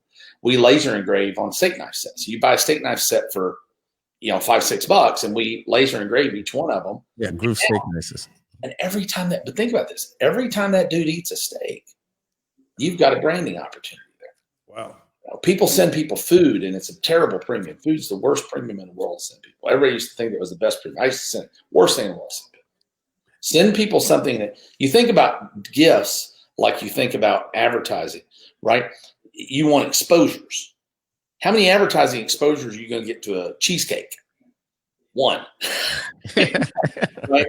But if you bring a guy a box of steak knives, or you get him a toaster with Groove Carts on the bottom of some, he's gonna make toast every morning to see your logo there, right? So those things, that the psychology of getting a physical thing that you want, right, is and it's something. The ideal premium is something you want, but you probably wouldn't go out and buy for yourself, right? Again, it's almost like, when I'm looking for premiums in a market, the first place I go to Amazon, and I don't look for the highest selling item. I look for the most wished for item. I can tell you that's like pretty much exactly what happens. Like when you create like a registry, like when you're getting married or something, there are so many things you want that you just don't want to go spend your money on, like a complete Corningware set, or the expensive, I forget what it's called, the food processor thingy. Like there are some things that like you just don't want to spend your money on that would be great to have, and you really want them. And so folks, Perry's talking about a premium. In direct marketing, there's two expressions. They're called freemiums and premiums. And a freemium is something that you give somebody when they don't buy, just for maybe giving their email address, or if they haven't given you their credit card yet. And the premium is something that they get when they buy. Perry, we used to do that in the car business a lot. And when you said steak knives, like when you say, what does that have to do with, a toaster with a bank? We used to give away steak knives for just coming to the dealership. Just come to the dealership this Sunday. We'd have the balloons and the banners. We do these promotions like once a year. We would give you we mailed you a key to see if it would turn the car on the showroom floor. And if it didn't, you got a set of steak knives. Yeah. There was a key, and there was a car in Sheboygan that would fit if you happened to go to that. No, but I think that premiums, I get it. The mistake is, number one, people don't put premiums in their funnels at all. And number two, if they put them in a funnel, I've had some people put them in the funnel, and they don't put them at every step of the funnel. You keep increasing the premium. So here's the thing: if the premium has a value, a perceived value that is perceived to be as the same size as the thing they're buying, you'll typically see a 100% increase in conversion. So if you were giving away a $299 leather jacket that they really believed, in order for me to get that, it would cost me $299, and you're selling your lifetime deal for something for $299, and that includes that leather jacket. Twice as many. Yeah. And almost every time that's true. If you're selling like Yannick, you're giving away a coffee cup of $2,000 course. They get a 4% bump on that. But a 4% bump's still nice, right? Yeah. I think that's a thing that works well. I think that, financing options right now, are a really big deal. If you're, I'm watching a lot of people do split pays again, instead of continuity, they're doing split pays. And I think that split pays continuity is becoming more and more problematic. Monthly continuity for, especially for information or memberships, is becoming more and more problematic from just the algorithmic merchant decline environment. So, I think number one, premiums always. If I get somebody that wants to come into me and they're going to pay me to consult with them, and I don't do hardly any of that anymore, but when I do, I charge a shitload. So it's got to be for somebody that's already doing a couple $100,000 a month, or it's not worth it. But when they come, if I know I want to hit a ball out of the ballpark, I'm like, what are you selling? Well, I'm selling this widget. Like, okay. Do you give them a premium when they buy the widget? No. Well, okay, cool. I'm going to give you back. You're going to get back all your money in the next 5 minutes. We're going to give them a ball cap, or we're going to give them a cup, or we're going to give them something when they buy. And it's never, I swear to God, I'm not even kidding. Never once has it failed, ever, to increase conversions by considerable margins. Not one single solitary one. And do it all the way down the funnel. Now, when you go down the funnel, do you start making it, now I'm joking, like, but remember the old Franklin Mint chess pieces, right? But like, do you, like, if you gave the cap, like with a certain motif and logo, like would the next one be related? Would it be the more shirt and hoodie? The more congruent it can be, the better. Like in our association models, it's swag, right? So it starts off with a t-shirt, it goes to a cap and a hat, it ends in a jacket, right? So they can be fully outfitted. I carry guns to kill people stuff, head to toe, and they want to be, right? So a lot of things, there's something called badge value, right? Do you want to be like, I designed the digital marketer shirt, and Ryan's like, I don't get it, but I just did a shirt, and all it said on the front of it had a little digital marketer logo, and it said, I'm smarter. What's everybody want to be? Yeah, smart. If it just said digital marketer on the front of it, maybe some people would have wanted it. But if you really want it, you remember at TNC 2 years ago, I was showing off the print company, and we were printing shirts at TNC, and all the shirts said "Marketing Badass" on the front of them. Because I love that one. I knew everybody would want it. And I'd want to wear that anywhere. I want to wear that walking through the mall. Sure. Like, because this is a writer downer for you. Okay. So the reason merchandise swag works so well, people buy things that, and this is worth writing down. People buy things that remind themselves and tell others who they are. Remind themselves and tell others who they are, because we have this unconscious sorting, mental sorting thing that goes on that we're not even know. Like, did you know that I have a grandson, Mike? Or shit, I fucked it up. Damn it. Punchline. I was about to say, I just had a grandkid, right? Well, I had a grandkid 2 years There's ago. our F-bomb, ladies and gentlemen. We got one. I'm a granddad 2 years ago. Perry, somebody's asking what's the name of your company for prints. Just so we can just plug that real quick. They're asking. Yeah, it's Graphic Smart. Graphics Mart. Graphic Smart, yeah. Or is it Graphic Smart? Shut up. That's what Ryan always says. It's like, is it Pet Smart or Pet Smart? If you go there and put a thing in there and say, I saw Perry on something, and they'll they'll charge you double. So just And I'll charge you double. I heard that. no, they'll give you out. They'll get a friends and family. But and there's not a lot on the site. Just put a little inquiry in there and tell there's a guy over there named Brandon who runs that for me. He's a great guy. But anyway, so when you say my daughter had a baby, right? The first question that pops in your mind, you always will say it out loud. Oh, what, it was a boy or a girl? Mm-hmm. You ever think about why you do that? Never did, and I'm curious why we do. You don't care at all. But subconsciously, it's a mystery. And it's a mystery. It doesn't matter, right? But I need closure. But I need closure. It's not just a baby. It's either a boy or girl. And I need to get to the bottom of that thing just so I have completeness. It's in the law or something like that. But the point is that when you see somebody walking down the street that has on, you watch it right now. A lot of these guys wearing Trump shirts and conservative shirts and all that stuff that I'm selling them, right? So 40,000 a month, 40,000 shirts a month. And they're buying that stuff like crazy because they want you to know they're a Trumper. They want you to know. Oh, yeah. More than ever nowadays. Yeah. They want to fist bump you and talk about all the crazy liberals, right? That's what they're into, right? And the liberals don't do that so much because they're really smart. But if we're so smart, why do we lose so always? Uh-oh, here we go. So, but is that somebody on over at your side yapping over there? Somebody it's a trombone. I see. That was Deb Cole. Yeah. So anyway, I don't know. But those are two things that you really want in a premium. Something that people want, right? And something that helps them to identify themselves for sorting. And it has badge value. Badge value is something you brought up before about like people will do anything for a ribbon. Yeah, they want badge value. So they want to know like every time we ship out an American Gun Association shirt, it comes with a sticker for their car or their truck.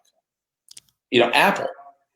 How many people do you see with an Apple sticker in the back window of their car on their laptop or whatever? 100%. We were just talking about having these little G's made up that we're going to send out to people for free when they sign up, just so they can put a little G on their laptop. And because you might see somebody sitting at Starbucks and you go, oh, I bet you're a Groove Card guy. Yeah, I'm a Groove Card guy. What do you sell? And next thing you know, you're in a conversation, right? Because people are dying for common ground.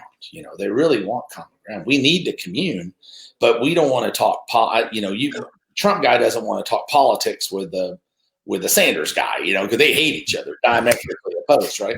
So but if the Sanders guy sees a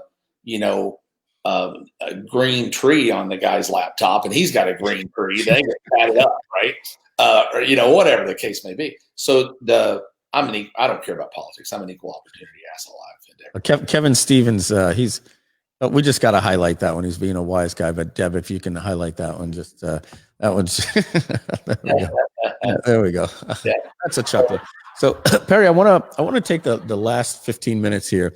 I actually like this deconstructive stuff. I actually like when you just asked me before, why do we ask if it's a boy or a girl and stuff like that. So I want to go back to something you said earlier about, we created all these products and, they were showing up on the torrent sites and, people were ripping them off. And you basically said that you went into certification and you said that, the reason why is it stopped ripping people off, but it really the reason why it sold a lot better too. And it sold a lot better. So that's what I want to talk to you about is why does certification work so well in your opinion? And did it surprise you how many people were, because I would assume to become certified, you want to go out and you need to be some type of agency or something where you're some type of consultant or going to be helping people do their social media, do their funnels, do their whatever they got certified in. Were you surprised to see how many people actually were in the services business? And what was your surprise when we sold membership for that? We sold a $10,000. We got to click on Perry. He's not showing up here. Thanks. We sold a different thing for that. We sold a $10,000 agency license, for those guys. The certification program at Digital Marketer is an step program. It was, I guess it still is, 8 different modalities like media buying, copywriting, et cetera, et cetera. And if you pass all 8, you could take the CDMP with Certified Digital Marketing Professional and get like an overarching certificate, but you had to take the 8 prerequisites to do that. And those are primarily for people who want them on their resume, and they get badges for LinkedIn and stuff like that. And they put it on. And buddy, let me tell you, everybody that does that, we send them a true, like a Harvard University degree folder thing. All right. It looks like Perry froze. He'll be back in just a minute. I'm going to unpack some of what Perry was saying there, which surprised me. He said that people wanted the certification to put it on their resume. And I thought he was going to say because they wanted to go out there to be able to use it for, here Perry's back. Perry, we lost you, but you can continue. Yeah, most people wanted that most people wanted the Digital Marketer Lab certification for just their resume, right? And plus you got to remember, a lot of times their employer was paying for it, right? So, and then we did a different certification for the agencies, is $10,000, right? And then they could test for the CDMP, which is if after they took the 8 different certifications, they could take the CDMP and it'd be an overall digital marketing professional, which is really more for an employee than for a. But a lot of entrepreneurs took it because it's fairly basic training, but it's a good basic training. You know, I still recommend it all the time to people who have employees. I still send all my employees through it if they come in new and they're not familiar with the field. But I think that it had badge value because they're literally badges that go on your LinkedIn and stuff like that as you complete each one of those. Yeah, you see what it's done with Russell. With the 2 Comma Club, he gets you on stage, and you get this, and it looks just like you're the only one that got it, right? When you put it on your Facebook cover, and that is a badge of honor. Like people, people will introduce themselves like. And so I'm this, and I'm a 2 Comma Club. Like that was a brilliant year over there. That sucker ain't never sent me a damn thing. I'm already so about that. I'm not kidding. I've been over there for a year. I did 10 million over there with him last year. He never sent me nothing. He's got a little email. That says to you, Perry, you just got to show up.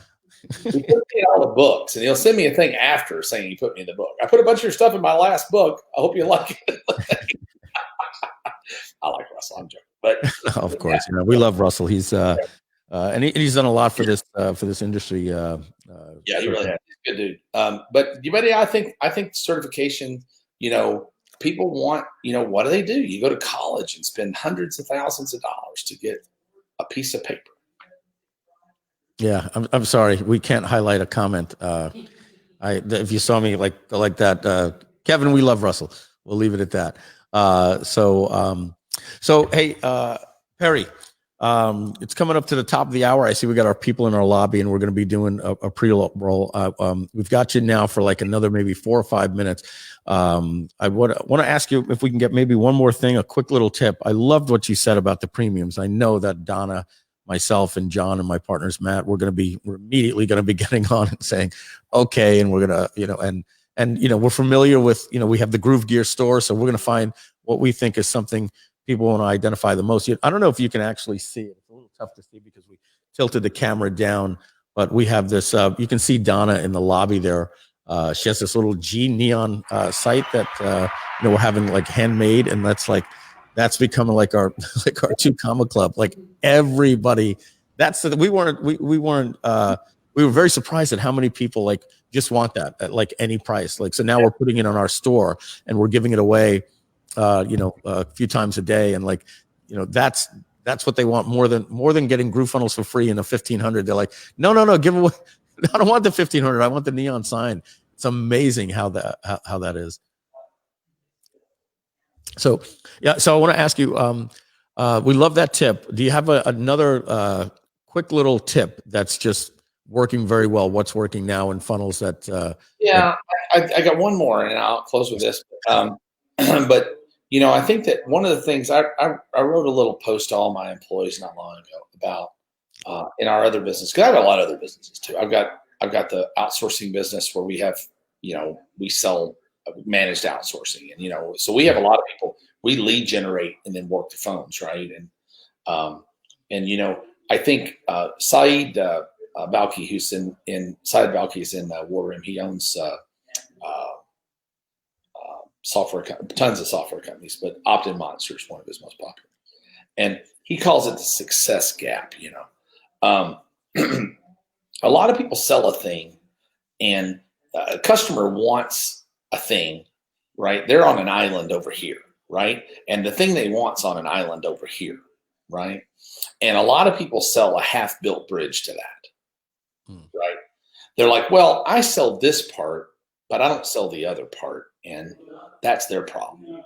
No, it's not. It's your problem. You know, you got to help them to get all the way to the thing. And I created this little phraseology about gold, maps, and shovels, right? And like you're in the shovel business, you know, generally speaking, software business, a shovel business. You know, people are mining for gold. You're selling shovels. A great business to be in, right? Digital marketers in the map business, right? They're selling maps, right? So they're selling training and such as that. And Russell sells maps and shovels, right? The challenge is, and I'll tell a story real quick to demonstrate this. The challenge is, too often, the gold is not defined well enough. People have not bought into the fact that there's gold and then there are hills, and you're trying to sell them a shovel, right? And this was demonstrated incredibly well. You know, Ezra Firestone. So yes. Ezra and I did a product together years ago called the Brown Box Formula. And he was doing e-com training at the time for Shopify, still is. And I had just finished the #1 book system, and we did like $6.5 million in that thing, $300 at a time. It was great. And then we did events after that. We did another 10, I think we did like $8 or $10 million in event sales. And we just like, we got this figured out. We do a product, we do an event. We got it worked out. So we sold his product, and didn't sell as much of it, but we did all right. We did $1 million, something like that. And we went to do our first event, and it just bombed. We couldn't sell anything to anybody for any more money at that event for the first day and a half. And Ezra is a brilliant teacher, and he really knows what he's doing. And e-com was rocket hot, and man, we just couldn't figure it out. And Roland said, "Man, we're in trouble. We're upside down on this event, a couple $100,000. What are we gonna do?" And I went upstairs, took a nap, as I do at lunch. Most times when I'm doing events, I'm old and lazy. And when I woke up, I had a thought, and I sat down, and I really quickly, in 30, 45 minutes, I pulled together a presentation of product ideas that were hot and trending and had good margins of stuff you could sell in e-commerce. And I came back downstairs and I said, "Hey, you guys are probably wondering, you're getting Ezra's software that he tacks onto Shopify. You're getting all of his tactics. You're getting all of his tricks. You're getting all these things. How many of you have something in mind already you're going to sell?" It was like 5 people in a room of 300 people knew what they were going to sell. The vast majority had no idea. I said, "Well, how would you like me to show you 100 hot trending items and product lines you can sell right now?" And they all raised their hands. And I went through that presentation. It was about 45 minutes. And at the end of it, we started selling $15,000 coaching programs like they were wholesale. It was just everybody wrote. But the problem with the offer was the gold wasn't defined. And for you, Mike, in a software business, I'll give you a little tip that may help you, because you've done well, Russell's done well, a lot of these Dandy's done well. These guys have all done well. Unfortunately, I'm not in the software business. So when you guys are rich on all your yachts and shit, you can invite me over for a steak or something. But Shopify, I think you would have to say he's done a little bit better than most everyone else. Absolutely. $18 billion valuation. Great company. Go back and look at ads for Shopify for the first 5 years they were running. They had something in common. They never said sell any. Now they're stupid. They got somebody else running marketing, a moron. It says sell anything on Shopify, right? But when they started, for years, their ads said, start a t-shirt store on Shopify. Every ad gave a person a thing to damn sell. Mm-hmm. And they kind of paired up with Printful, and they did their thing with shirts and all that. And today, 50% of Shopify stores are t-shirt stores, because that's how everybody got started. And then a lot of people went on to sell other things, but they would have never got started if you think about that for a minute. It's stupid, right? If you didn't have anywhere to go, you wouldn't buy a bicycle, right? If you got to have a goal, I call it goal or gold. I call it gold. There has to be gold available to people. There has to be an end result, right? I think so many people have shovels and maps without the goal in mind, and they think that people, well, everybody's got their own thing and they already know what they're going to do. You couldn't be more wrong. I love it. I love what you're saying, and it's not something that we think of necessarily in GrooveFunnels, right? We think we're doing it right because we have the software and we have education. And what you're saying is, that's the shovels and the map, but we haven't convinced people that there's gold in there are hills. And I think there's a great way to look at that, and that's basically what the franchise business is. When you're getting a franchise, you're getting a business in a box, because like they're giving you they're giving you the roadmap, the plan, everything that works. But at the end of the day, they're also giving you a product to sell. Like right. you don't have to think about the recipes, and like you can just get in instantly. And like that's why people love franchises. You can go and start your own deli a lot cheaper than Subway, and you can probably make a lot better food. How to run a restaurant?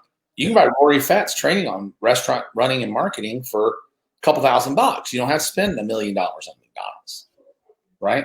But they know people are going to buy the McDonald's hamburger. It's like, you're absolutely right. That's what franchising is all about. If you can get that across, and maybe you show several buckets, 3 or 4 buckets. Let me show you the top 5 things you could sell with GrooveCart tomorrow. And here they are, this, and this. And you probably don't want to do it because you're like, well, remember when Brad Fallon taught everybody e-commerce, and he taught them all to start a wedding favor store. Yeah, right, yeah. Put himself out of business, yeah.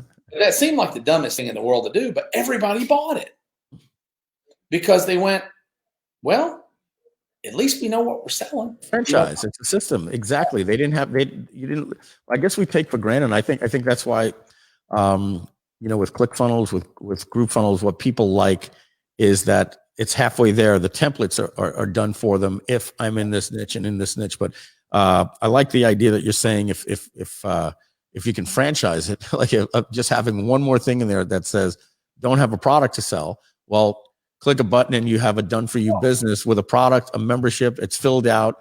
The price points are in the paint, like literally built out business for you, quote unquote resale rights, but much more. But like if there was something much more, 2020 graduated with a real franchise type business where they could get in would be great.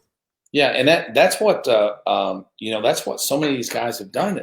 My partner in bookkeepers.com is Ben.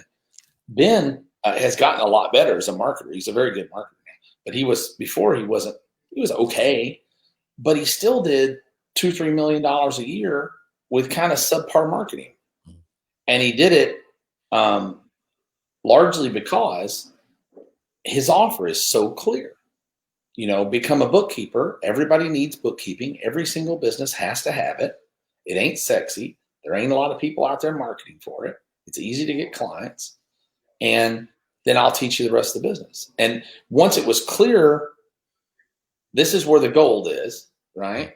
It's honorable profession. It's honest. It's, and once he figured out the markets that wanted to be that had the skill set, felt like you got to get, if you're going to get people to attainability is a giant thing. You have to get people to agree. I'll shut up. But if you can get them past attainability, like we just found out in that business, that math teachers and school teachers, generally speaking, are some of our very best.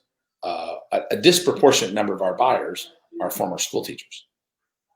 because they felt like they had the math skills to do it. Because a lot of people go, you talk to me about being a bookkeeper, you might as well talk to me about being an astronaut. I know I ain't going to do it because I'm terrible with numbers. But getting them over the ability. Anyway, enough of that. So. Well, thank you. Honestly, we could. I wish we could have you here every day for 2 hours. I've been looking at the comments over here. When you see my eyes dripping, I'm looking at what the comments are and what's being highlighted.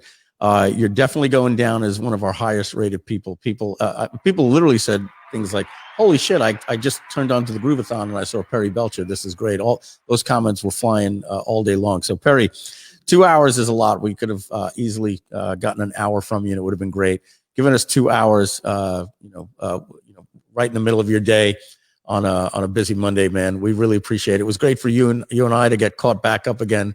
So we're gonna let you get back to buying some crazy domains and waking people up at 3 o'clock in the morning. We want to say thank you very much, man. Take it easy. Thanks. Sure. See you guys. I'll be in Vegas for my birthday in 10 days. I'm gonna hit you up. Yeah, hit me up, man. I'll see you soon. Bye, All guys. right, man. Thank you very much. All right, everybody. Perry Belcher, let's give him a big hand and blow up the chat for him. And coming up next is going to be the people from Groove Ads. That's Rory Stern and Charles Collins. And Donna Fox is going to be taking you with them after a short commercial. And later tonight, we're going to have, I believe, Mike Keening's on, Deb, for 2 hours, just like Perry Belcher. So our good friend Mike Keening's will be on later as well. So we're just bringing gangsters here for you